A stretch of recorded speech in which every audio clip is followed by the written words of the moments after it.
Autour d'un mouvement lourd, montez Babel, de loin la plus belle.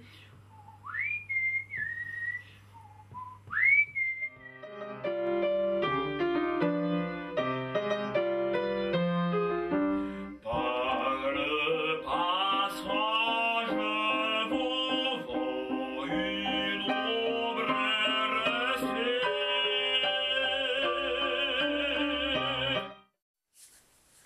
C'est un opéra pur, mais plus à l'ancienne.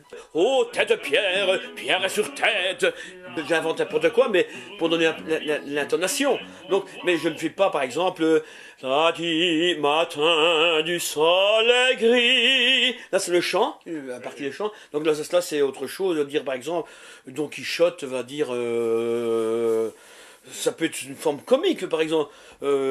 Dulcinée, oh Dulcinée, et comme s'il la voyait. Donc là, on reprend déjà la forme normale, comique, théâtrale, mais donc un langage approprié au texte.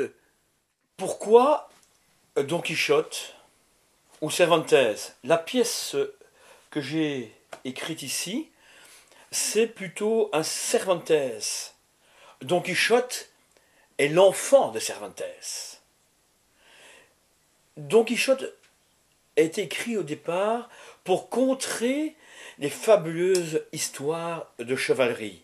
Le mystère de l'errance, la la la la. J'écris les textes, sur lesquels j'écris la mélodie. Et la mélodie, bien sûr, l'arrangement musical, donc l'harmonie, est faite par encore un autre monsieur, un certain monsieur Jean-Pierre Rançon, Éric Procureur, qui participe également, un autre fils, un de mes fils, Étienne. Pour plus d'instruments, oui, ça peut être aussi bien simplement piano, un instrument, ou tout un grand orchestre. Là, c'est une question de budget. Ta-tam, ta-ta-ti, ta-tam. Papam. Là, ça ira, vieux rose, les manches pendantes, c'est extra. Ça en aura un vert tendre, vert printemps, disons. De quoi? La chemise ici, hein. Chemise, donc, le gilet vieux rose, là. Vieux rose. Les costumes, là, ils sont pensés avec des gens, donc je les crée avec d'autres personnes, on les voit comme ceci, comme cela, à partir de brochures, ou modernes, là il y a encore un évolutif à créer, ils ne sont pas encore réellement, ils peuvent même être faits à partir de papier. Ça. Tout est pensé pour pouvoir créer une pièce avec les plus petits moyens possibles. Les décors sont faits à partir de peintures qui sont créées pour l'histoire.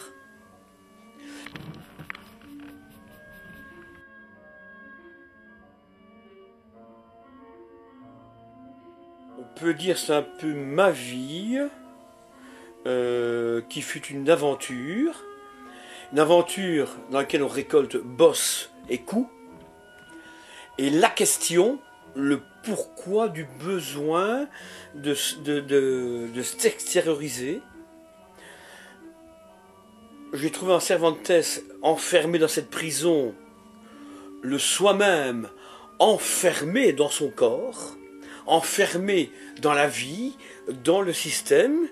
Donc là, seul mon propre fou, donc Don Quichotte, hein, peut s'exprimer dans cette vie où nous sommes contraints. Nous sommes enfermés, notre système nous a enfermés avec des barrières dans tous les domaines, quoi que l'on fasse. Donc l'aventure, c'est le moment où on ne pense plus. On s'exprime et puis après, il y a, comme on dit, on a récolté un suc, une essence, quels que soient les chemins que l'aventure nous a fait prendre. L'aventure du Don Quichotte du Fou, c'est envoyer son soi-même dans un personnage vers en dehors des sentiers battus, en dehors du chemin tracé pour tous, et par tous. Ce que Cervantes s'appelle les communs, Alors, dans lequel je m'y mets moi-même. au fond, le commun dénominateur Oui. entre vous, Don Quichotte et Cervantes, ce serait pas la liberté? Oui, mais la liberté, oui, justement. Mais je me suis rendu compte que lorsqu'on envoie un Don Quichotte aux aventures, on ne récolte que coups. Donc la liberté, dans le fond, Cervantes a écrit cela, mais quand on voit toutes les aventures du fameux Don Quichotte et Sancho, il ne récolte que coups. Donc, à part la fameuse image, les moulins, qu'ils voient comme des géants. Et justement, moi ces géants, c'est justement le fameux géant, le système est géant. Les systèmes sont des géants, et on a beau les affronter, on se retrouve comme Don Quichotte, qui est propulsé par les ailes, il les imagine comme des géants, mais ce sont des moulins à vent, donc un système qu'on ne peut combattre physiquement. Ce fut une bénédiction la prison pour Cervantes, car jamais il n'a pu être plus libre que par sa plume. Il a pu, hors de l'ennui, hors des servitudes, hors des obligations du mortel, il était nourri, il était logé, il pouvait écrire. Justement, il n'y a pas de chemin, il est propre à chacun. Marcher, errer, rester assis, errer intérieurement, physiquement, je crois que c'est propre à chacun. Chacun a son propre chemin pour atteindre justement cette fameuse liberté qui ne se trouve que dans « je suis ». Les décors, on met en avant-plan des décors créés par des artistes qui cherchent également eux-mêmes leur Don Quichotte, mener leur propre chevalier, que ce soit au bout d'un pinceau. D'ailleurs, moi-même, dans mes paroles, je marque souvent ma plume en or qui ouvre le décor. Ça fait vraiment le cheval.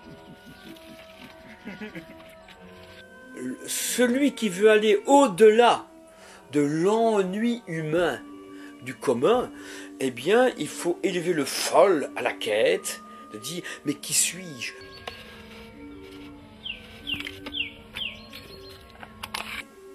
La véritable liberté, pour ma part, c'est se libérer sans autorité. Donc, même pas d'autorité sur soi-même. Ah, pour l'instant, je suis dans l'utopie.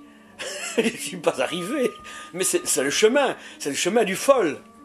Voilà l'utopie. Le chemin du folle, justement, c'est arriver à la liberté, mais dans un monde qui ne nous permet pas du tout, presque pas.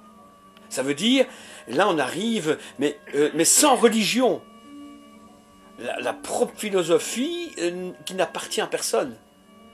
Que la philosophie personnelle de l'expérience de vie propre. Qui nous permet justement de se libérer. Et ça, c'est le fameux Faust de Goethe. Ou par exemple, Goethe, qui a écrit son fameux Faust, dans sa biographie, on voit que Goethe était un homme très, très folâtre, très attaché, les petites femmes et tout ça. Et lui, alors qu'il écrit des choses, traiter des couleurs, etc., sur les plantes, en dehors de tout ce qu'il a fait, un scientifique, Goethe, eh bien, voulait se libérer, mais sans autorité. Tout à fait différent de celui qui se complaît dans l'erreur, avec ses chaînes, donc la prison. Là, il se libère petit à petit, et là on arrive à un homme libéré.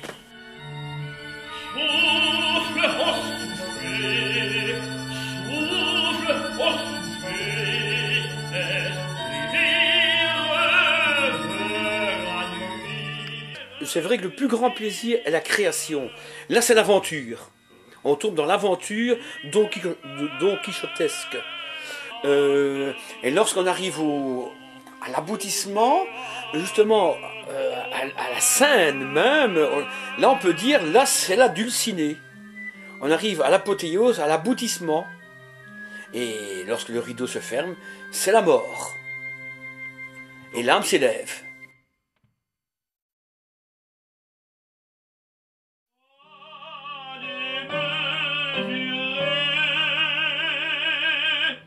démesuré de lune.